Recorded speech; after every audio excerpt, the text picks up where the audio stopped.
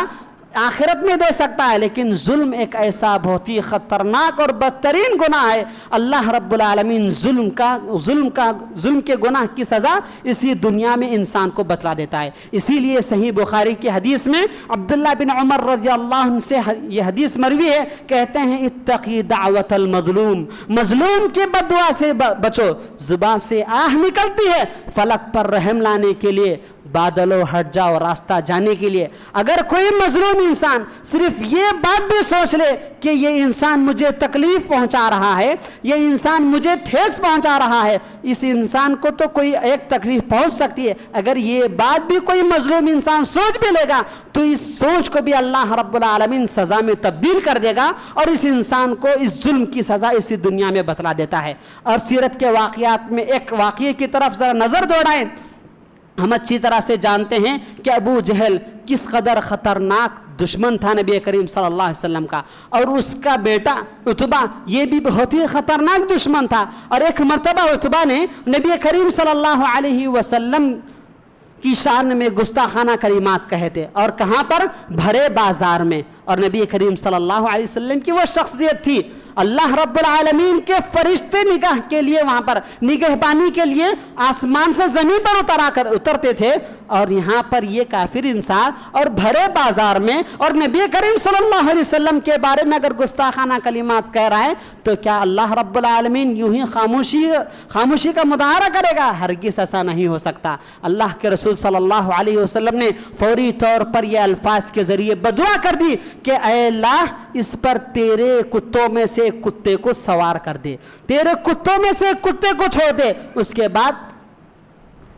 زاد المعاد میں امام ابن قیم رحمہ اللہ ذکر کرتے ہیں کہ جس وقت عتبہ اپنے خاندان قبیلے کے ساتھ ملک شام کی طرف سفر کیا تھا، وہاں پر رات میں وادی القاصرہ نامی جگہ پر پڑاؤ کیا تھا، قیام کیا تھا، تو اس وقت ابو جہل کو خدشہ لاحق ہوا، کیونکہ ابو جہل اچھی طرح سے جانتا تھا کہ نبی کریم صلی اللہ علیہ وسلم کی رسالت یہ جھوٹی رسالت نہیں ہوتی، کیونکہ 40 سال کی زندگی میں نبی کریم صلی اللہ علیہ وسلم نے اپنے اخلاق سے کفار و مشرکین کے درمیان جو خامیازہ چھوڑا تھا، کفار و مشرکین کے درمیان اپنے اخلاق کے ذریعے جو نصیحتیں کی تھی، اس نصیحتوں کا اثر نبی کریم صلی اللہ علیہ وسلم کے دشمن ابو جہل پر ہی بہت ہی خطرناک پڑا تھا۔ اور ابو جہل کو ایک مرتبہ تنہائی میں بھی پوچھا گیا کہ کیا نبی کریم صلی اللہ علیہ وسلم جو بات کہتے ہیں وہ سچ ہے؟ تو ابو جہل کہتا ہے کہ ہاں وہ سچ ہے۔ ایک عربی میں مقولہ ہے، الحق ما شہدت بہ الاعداء، جس دشمن کی فنکار کی گواہی دیتا ہے اس گواہی پر مکمل طور پر صداقت مطلوب ہوتی ہے۔ یعنی اگر ہمارا کوئی دشمن ہماری فنکاری کی کوئی گواہی دیتا ہے ہمارے پیچھے، تو پھر اس فنکاری کے ماہر ہونے میں کوئی شک ہی نہیں ہوتا۔ تو اسی لیے ابو جہل کو مکمل یقین تھا کہ نبی کریم صلی اللہ علیہ وسلم کی بدعا ہرگز رائگاں نہیں جائے گی، تو اسی لیے اس نے اپنے بیٹے کو فوری طور پر کہہ دیا کہ تم بچے رہنا، کیونکہ محمد کی بدعا یہ معمولی بدعا نہیں ہوتی۔ اور عتبہ کو نگہبانی کے طور پر درمیان میں سلایا گیا، اور اطراف و اکناف میں سارے کفار و مشرکین کے سرداران اور ان کے نگہبان موجود تھے، مکمل طور پر موجود تھے، لیکن نبی کریم صلی اللہ علیہ وسلم کی بدعا کا اثر تو ہونا ہی تھا۔ اللہ رب العالمین کے حکم سے ایک شیر نے نبی کریم صلی اللہ علیہ وسلم کے اس گستاخ پر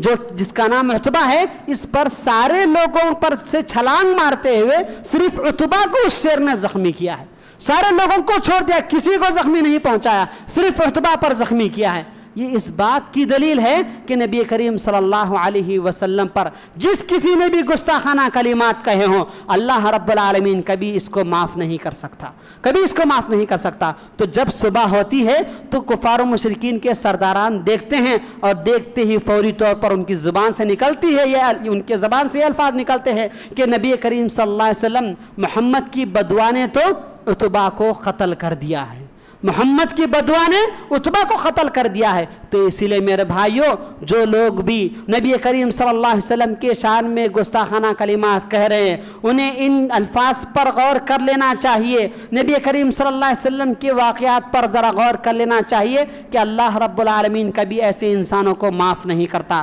اور آگے دیکھتے چلیں کہ اکثر لوگوں میں کہ یہ بھی ہے کہ آخر یہ الزامات جو آ رہے ہیں، ہم اس کا جواب کیسے دیں؟ ان الزامات کا بعض لوگ ریلیوں میں لے کر چلے ہیں، بعض لوگ ایسے ویسے الفاظ کہنے لگتے ہیں، لیکن نبی کریم صلی اللہ علیہ وسلم کے بارے میں اگر کوئی گستاخانہ کلمات کہہ رہا ہے تو پھر اس کو جواب بھی نبی کریم صلی اللہ علیہ وسلم کے احادیث کے ذریعے ہی دینا چاہیے۔ ہم چاہے کتنے بھی گالی گلوچ کہہ دیں گے تو کوئی فائدہ نہیں ہوگا۔ نبی کریم صلی اللہ علیہ وسلم کو جس وقت حمزہ رضی اللہ عنہ نے جب خوش کر کے، یعنی ابو جہل نے نبی کریم صلی اللہ علیہ وسلم کو جو تکلیف پہنچائی تھی گالی گلوچ کہہ کر، جس وقت حمزہ رضی اللہ عنہ کو معلوم ہوا تھا تو حمزہ رضی اللہ عنہ نے کیا کیا تھا؟ فوری طور پر ابو جہل کو مار کر کے نبی کریم صلی اللہ علیہ وسلم کی خدمت میں آ کر کے کہتے ہیں کہ بھتیجے خوش ہو جاؤ، میں نے تمہارا بدلہ لے لیا ہے۔ تو نبی کریم صلی اللہ علیہ وسلم کے الفاظ کیا تھے؟ میں اس بات سے خوش نہیں ہوتا کہ تم نے میرا بدلہ لیا ہے، میں تو اس بات سے خوش ہوں گا کہ تم جس وقت دین اسلام میں داخل ہو جاؤ گے۔ یعنی اس واقعے سے ہمیں کیا بات پتہ چلتی ہے کہ نبی کریم صلی اللہ علیہ وسلم کی گستاخ لوگوں کو ہم ان کا بدلہ کس طرح سے دینا چاہیے؟ اسلام کے ذریعے، اخلاق کے ذریعے۔ جو ریلیاں یہاں جو نکل رہی ہیں، اگر یہ جو کوششیں مسلمان جو کی ہیں، اگر یہی کوششیں دعوت دین میں کی جاتی، اگر یہی کوششیں نبی کریم صلی اللہ علیہ وسلم کی رسالت کو پھیلانے میں کی جاتی، اگر یہی کوششیں نبی کریم صلی اللہ علیہ وسلم کی سیرت کو غیر مسلموں تک پہنچانے میں پمفلیٹ کے ذریعے کی جاتی، تو پھر کس قدر نبی کریم صلی اللہ علیہ وسلم کی رسالت کو عام کرنے کا ہمیں ثواب ملتا۔ لیکن آج اکثر لوگ ایسے ویسے باتوں میں آ کر کے جوش دلی کے ساتھ مقابلہ کرنے کے لیے ریلیوں میں نکل رہے ہیں۔ یہاں پر ایسی سچویشن میں الگ تنہا الگ انسان اپنے محبت کا تقاضا، یہ انسان کو نبی کریم صلی اللہ علیہ وسلم کے ساتھ محبت کر رہا ہے کوئی انسان، تو اس انسان کے محبت کا تقاضا ہے کہ وہ انسان نبی کریم صلی اللہ علیہ وسلم کی سیرت کو سارے لوگوں میں عام کرے، جس قدر ہو سکے عام کرے۔ تو اسی طرح سے یہ تمام چیزیں جو میں آپ کے سامنے بیان کر رہا ہوں، یہ مکمل طور پر دلائل کے ساتھ میں نے آپ کے سامنے بیان کر دی ہے۔ اگر کسی کو شک ہو یا پھر کوئی شبہ ہو تو پھر نبی کریم صلی اللہ علیہ وسلم کی احادیث ہمارے سامنے موجود ہیں۔ اور اسی طرح سے یہ جو الزامات آ رہے ہیں نبی کریم صلی اللہ علیہ وسلم پر اور یا نبی کریم صلی اللہ علیہ وسلم کی اہلیہ پر، ان الزامات کے پیچھے اللہ رب العالمین کی ایک بہت ہی بہترین حکمت ہے۔ اللہ رب العالمین کی حکمت کیا ہے؟ اس حکمت کو سمجھنا چاہیے۔ اللہ رب العالمین نبی کریم صلی اللہ علیہ وسلم کے ساتھ کون لوگ محبت کرتے ہیں اور کون لوگ نفرت کرتے ہیں، منافقین کے چہروں کو اللہ رب العالمین یہاں لانا چاہتا ہے۔ نبی کریم صلی اللہ علیہ وسلم سے کوئی انسان محبت کرتا ہے تو پھر ایسے ویسے لوگوں کے الفاظ کو کبھی وہ برداشت نہیں کر سکتا۔ تو اسی لیے میرے بھائیوں، نبی کریم صلی اللہ علیہ وسلم کی سیرت کے بارے میں جب ہم جان چکے ہیں تو پھر ہمیں چاہیے کہ نبی کریم صلی اللہ علیہ وسلم کی سیرت کو ہماری زندگی کے لیے رہنما بنائیں، ہماری زندگیوں کا رہنما اصول بنائیں۔ جب تک ہم نبی کریم صلی اللہ علیہ وسلم کی سیرت کو ہماری زندگی کا رہنما اصول نہیں بنائیں گے تو پھر ہمارا راستہ جنت کا راستہ نہیں ہو سکتا۔ سورہ انفال میں اللہ رب العالمین نے صاف طور سے بتلا دیا، وَمَن يُشَاقِقِ الرَّسُولَ مِن بَعْدِ مَا تَبَيَّنَ لَهُ الْهُدَى وَيَتَّبِعْ غَيْرَ سَبِيلِ الْمُؤْمِنِينَ، جو انسان بھی نبی کریم صلی اللہ علیہ وسلم کے راستے سے ہٹ کر